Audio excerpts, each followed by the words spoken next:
Assalamualaikum warahmatullahi wabarakatuh. Saya Viva Rahmaulia dengan NIM 2004272 dari Prodi Ilmu Administrasi Negara.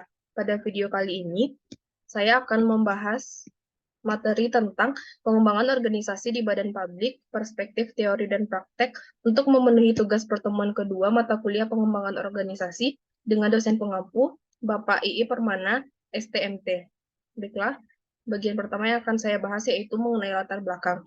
Artikel ini memberikan beragam perspektif mengenai karakteristik program PO dan juga merangkum pengalaman dari sejumlah upaya PO di lembaga publik di tingkat federal dan tingkat lokal. Selanjutnya, tipe Organization Development atau OD. Yang pertama, tipe program OD, jaringan yang mendasari. Temuan dan hipotesis ini menjelaskan tentang bagaimana pelatihan sensitivitas atau teknik terkait dapat mendorong keterbukaan, kepercayaan, dan rasa berbagi yang lebih besar dan tanggung jawab.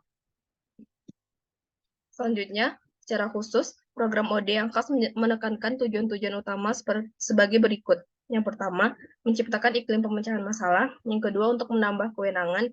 Yang ketiga, untuk menemukan pengambilan keputusan. Yang keempat, membangun kepercayaan antar individu. Yang kelima, menjadikan kompetensi lebih relevan. Yang keenam, mengembangkan sistem penghargaan. Yang ketujuh, meningkatkan rasa kepemilikan. Yang kedelapan, untuk membantu manajer dalam mengelola sesuai tujuan. Yang kesembilan, meningkatkan pengendalian diri dan pengarahan diri. Selanjutnya, kendala dalam mendekati tujuan OD, karakter lingkungan kelembagaan. Satu, akses ganda.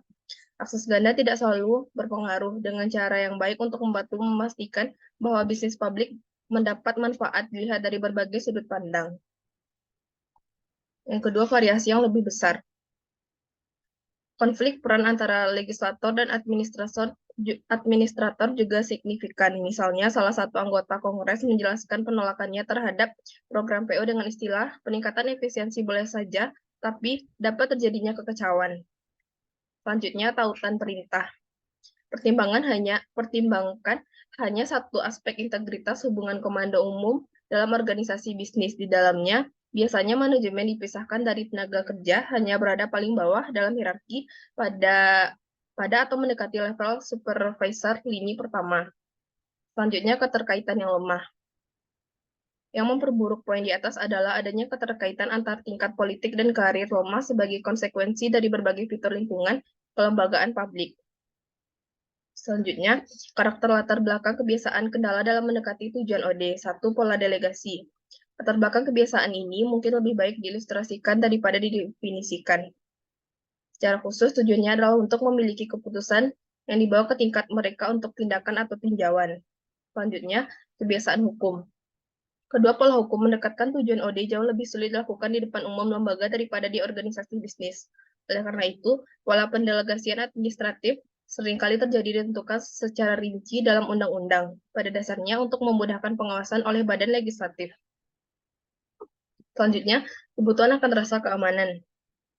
Kebutuhan akan keamanan atau bahkan kerahasiaan di lembaga-lembaga publik dibandingkan dengan organisasi bisnis memungkinkan besar kemungkinan untuk mencakup tujuan yang kuat untuk melakukan hal tersebut menghadirkan hambatan untuk mencapai tujuan. Kebutuhan untuk keamanan seperti yang digunakan di sini dapat menyangkut kepentingan nasional keamanan. Selanjutnya, keteraturan dan kehati-hatian prosedural. Karena berbagai alasan, pemerintah lebih cenderung menekankan keteraturan, prosedur, dan kehati-hatian. Mungkin lebih baik mengatakan meskipun personal agensi yakin bahwa heuristik tertentu memberikan solusi, yaitu cukup baik. Selanjutnya, manajer profesional. Manajer profesional adalah kurang berkembang di masyarakat dibandingkan dunia usaha arena. Dalam kontras yang kasar namun bermanfaat. Pembahasan terakhir yaitu kesimpulan. Program pengembangan organisasi semakin sering muncul baik di badan swasta maupun publik. Selain itu, penerapan program PO di instansi pemerintah menghadapi berbagai masalah unik. Namun, permasalahan unik ini cenderung tidak diketahui atau kurang dikenali oleh tim OD karena mahasiswa administrasi publik cenderung kurang terwakili dalam tim tersebut.